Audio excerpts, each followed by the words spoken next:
Today we're throwing two heavy hitters into the ring, the Pimax Crystal Light and the Meta Quest 3. This has been a long requested video, and it's time to finally compare these two mid-range VR headsets. Guys, we're talking about a mid-end simmer's weapon of choice versus the jack of all trades. I've been using both of these headsets a lot. Obviously the Quest 3 for way longer though.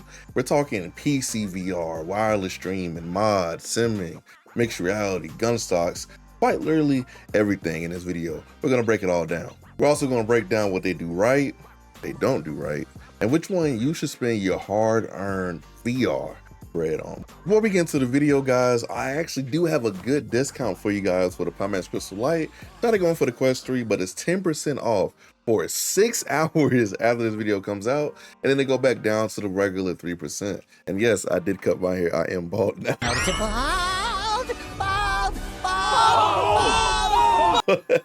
Best ball joke in the comments, man. Best ball joke in the comments. I'll figure something out. But yes, all the links for both of these headsets will be down below.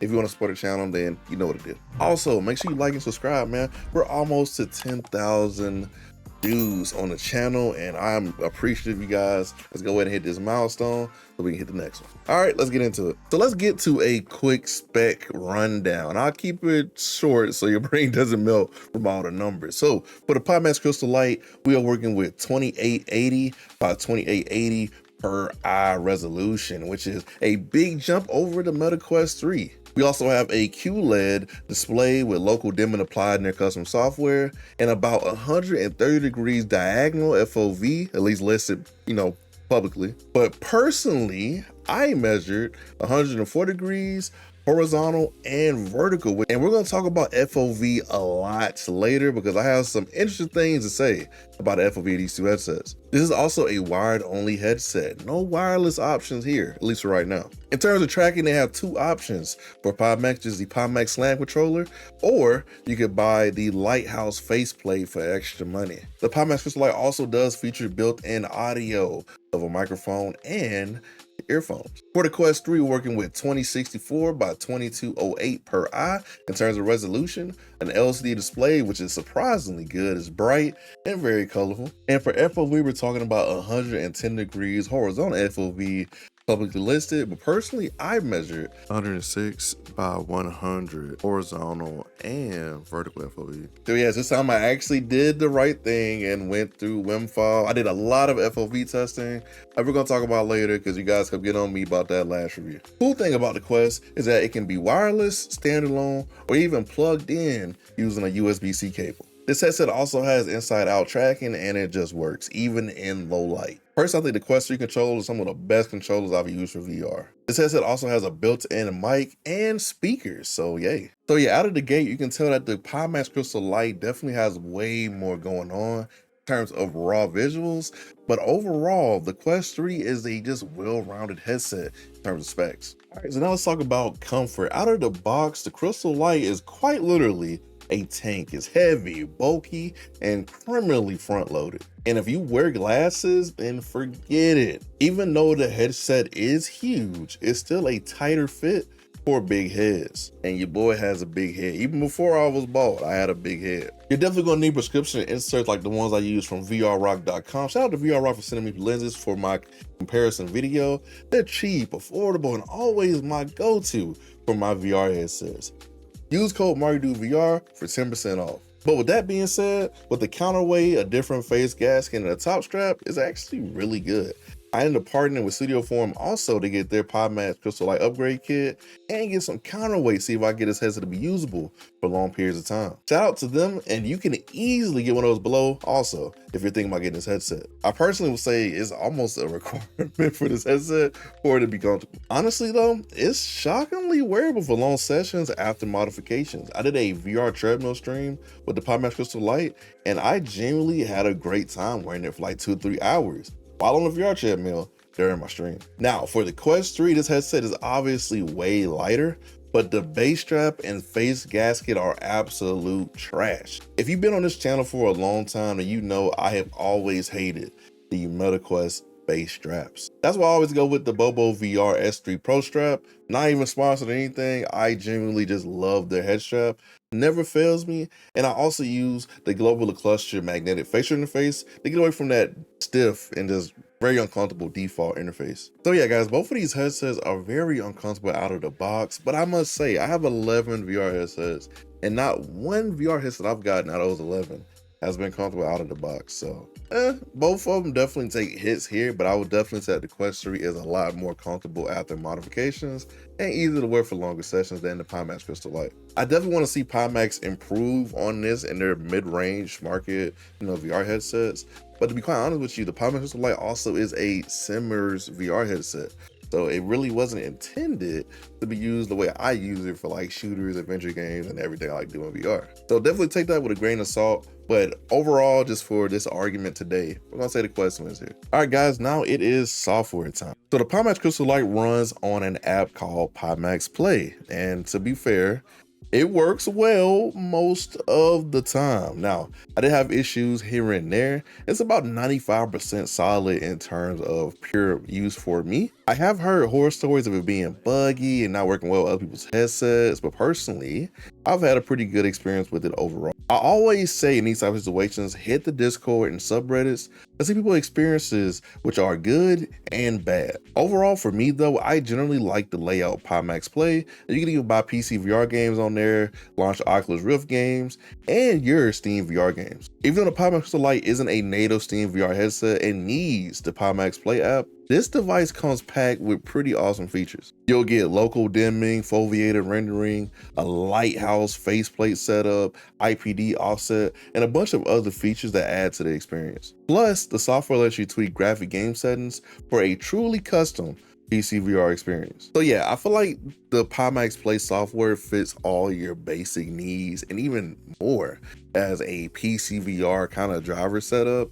So I think it's pretty good. Now we got to talk about the Quest 3. For the Quest 3, you're dealing with Meta's ecosystem, which is great when it works, but updates can be hella unpredictable and break things from time to time, especially for PCVR. Even Guy Golden, the guy who actually made Virtual Desktop, had to go to Twitter to flame Meta for breaking stuff after updates. So it's a polished ecosystem, but very fragile in terms of PCVR since it is not their focus. I will say though, the Quest 3 gives me the least problems out of all my VR headsets, hands down. If AirLink doesn't work, use Virtual Desktop. If that doesn't work, then use AirLink, and so on. You have a lot of options for PCVR streaming on the Meta Quest platform. Even though things can get shaky, the Quest PCVR experience is as consistent as possible, which I respect. But also, don't be surprised if an update hits you with the curveball. I personally use Virtual Desktop, which has nice bitrate and visual settings to get the best low latency PCVR experience possible. Virtual Desktop is personally a 10 out of 10 software, and that $20 I spent on it years ago has been definitely worth it. And we also have to mention the other side of the Meta Quest software, which I usually don't really use. I mean, I talk about the standalone games. So there are standalone games you can play with the Meta Quest. There's like mixed reality stuff you can do. There's a lot of different things you can do on the Meta Quest, but since it's more of a PC VR focused video, if you want those options, then obviously the software for the Meta Quest will win out for you. But just to be quite frank and to keep it 100% honest, I don't really indulge in those. I'm a pretty hardcore PC VR guy, and I can get the best graphics possible and I'll do it. So overall, I say these two headsets are pretty consistent in terms of PC VR usage, but Pimax definitely has had more problems, that reported at least, for their headset. So I definitely say the Quest 3 is more consistent here, by a little. But the Pimax software is a real game changer, and the local dimming is the closest thing I've seen to micro OLED level especially of this price ever. So it's definitely the closest you're gonna get to that micro OLED. If I didn't have over 1K headsets like the Meganex Superlight 8K or even the Play for Dream MR, I would say my Pimax Crystal Light would hands down be my best looking headset. Next is audio. Audio is very different between these two headsets, and it's kind of crazy. The Pimax Crystal Light has absolute terrible audio in terms of mic and the onboard speakers. It sounds absolutely buns. I'm honestly not sure what happened. I think they cheaped out, to be quite honest with you, but the Quest 3 wins here hands down. I definitely expected better audio and just mic quality from the Pimax Crystal Light because it's more expensive and it has, you know, it's meant for simmers. You got to be able to hear the car and stuff like that, right? And for the mics, for this video, I'm actually going to show you guys live examples of both of these headsets with mics. This is an audio test for the Crystal Light. This is the audio. Can you hear me? Yes, this is how the audio sounds, and this is why I got roasted in Discord. All right, guys, here's the audio for the Meta Quest 3 live mic test. So, sounds a lot different than the Pimax Crystal Light, and that's for a good reason. And honestly, it's my first time wearing this headset, being bald, and it's so interesting, but moving on. Yeah, right, yeah, absolutely terrible, right? Yeah, it's definitely a big jump. Quest has it beat, hands down. Now let's talk about the actual gameplay with both of these headsets. The Crystal Light, absolute visual firepower. Like I said before, if I didn't have other headsets that were in that 1K plus range, this would definitely be my best looking headset, hands down. Cyberpunk VR, shooters, UEVR mods, Project Wingman, everything looks insane and is a crazy jump up from the Quest 3. The dark areas look amazing, the FOV is wide, and obviously this headset is meant more for simmers, but not everybody that plays PCVR is a sim racer. I personally enjoy using the Pimax Crystal Light for games and experiences outside of simming, like shooters, like Contractors, my favorite shooter of all time. Absolutely so much fun in this headset, and the clarity is just straight up gorgeous, especially after dealing with so many other headsets that had a substantial amount of glare. Hopping into the Pimax Crystal Light was very nice. There's absolutely no glare, and the only glare that I get is because of my prescription lenses, which is kind of funny. The only downside is that you're wired to a PC. Personally, I don't care about that, but there's a lot of people who that can be a potential deal breaker for. That's why I always recommend the AMVR cable management system that goes on the ceiling. Absolutely never fails. Now for the Lighthouse faceplate that Pimax sent me, the tracking can get a little wonky, but it works 90 to 95% of the time. Without the Lighthouse faceplate though, I didn't have any issues with the base controller tracking. But to be quite honest with you guys, I didn't use them a crazy amount to form a, really great opinion on them. So that's definitely one I would defer to subreddits and discords for people who actually have experience with that. But the Lighthouse tracking, which is my favorite form of tracking, was pretty good. I'm always genuinely amazed when I put this headset on because this much quality under $1,000 is actually pretty dope. The binocular overlap is also really nice, which made me believe that the Pimax Crystal Light had more FOV than the Quest 3. Now we're gonna talk about FOV after this, but just hold on because I actually found out something very interesting about the way my eyes kind of perceive FOV and VR headsets with the Quest 3 and the Pimax comparison. One thing I must say though, that this headset gets very hot very quick. Definitely gonna need a absorbing face gasket if you're moving around with this one. And you also need a beefy PC to run that extra resolution. A lower end PC definitely would not fare well with how much power this thing needs. Now for the Quest 3, now while it might not be as sharp as the Pimax Crystal Light, the Quest 3 is a amazing deal and just a visual peak for what you get, especially at its price. And it's a great experience even with the extra glare. Having that wireless freedom is a big plus, especially me as somebody who likes to play on VR treadmills. Man, I love my VR treadmill, and having that Quest 3 plus VR treadmill combo is absolutely undefeated because it's just freedom. And I think that's the closest we're gonna get to Ready Player One for a long time. Using virtual desktop lets me customize my experience to whatever I want it to be, and I love virtual desktop for that. And the Quest 3 is just a great headset for general VR games. It even works with sims like Assetto Corsa or any other PC application you can think of. Genuinely, all you need is a Wi-Fi 6 router and a decent PC. You can even run it on a low-end PC and you're good. So both of these headsets are powerhouses on PC in their own way and really fun to use for PC VR. Personally, I choose different headsets for different games that I'm playing.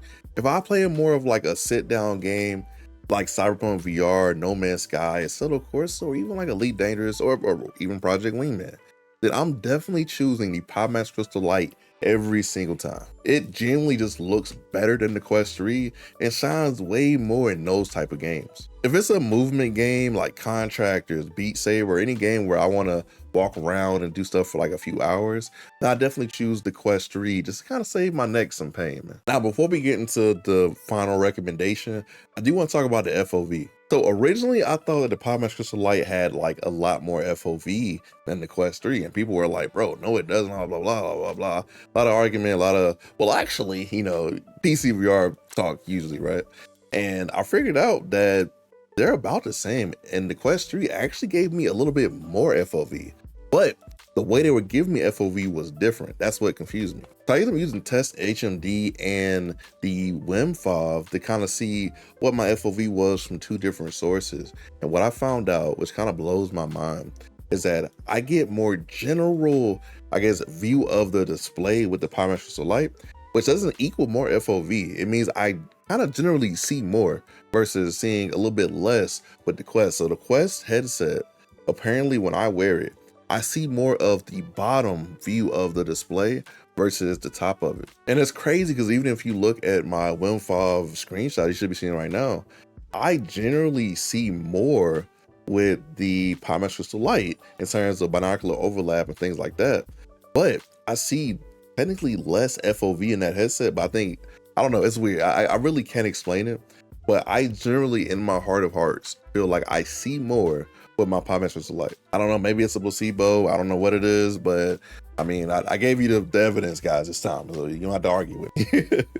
All right, so which headset is for you, my lucky viewer? So we're gonna make this really simple. Get the Pimax Crystal Light if you want the best visuals under $1,000. Like, legit, the best you're gonna get for under one band. Also get a Crystal Light if you have a very good computer, like a really beast PC, especially if you got like a 40 series or a 50 series, and yeah, you might as well go ahead and opt for the headset with the higher, you know, resolution to get that extra bump and clarity that you've been looking for. And if you also love sim games or modding, this one's kind of a no-brainer.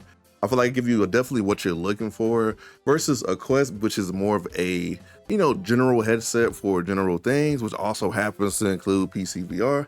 So if you want a headset that's focused for PCVR, then yeah, the Pimax Crystal Light is definitely the go-to. Also, if you don't mind being tethered, then yeah, or even tweaking settings in the Pimax Play app, yeah, go ahead. Now, Pimax does have a history of quality control, and I do recognize that, especially being somebody who's just entered the ecosystem. But if you do have 14 days with the headset, so if you have those 14 days with no issues, then go ahead, keep rocking. If you do have issues, you can contact their support or just send the headset back. And for the Quest 3, I would say get that if you want wireless freedom. That's really what the Quest 3 mainly offers.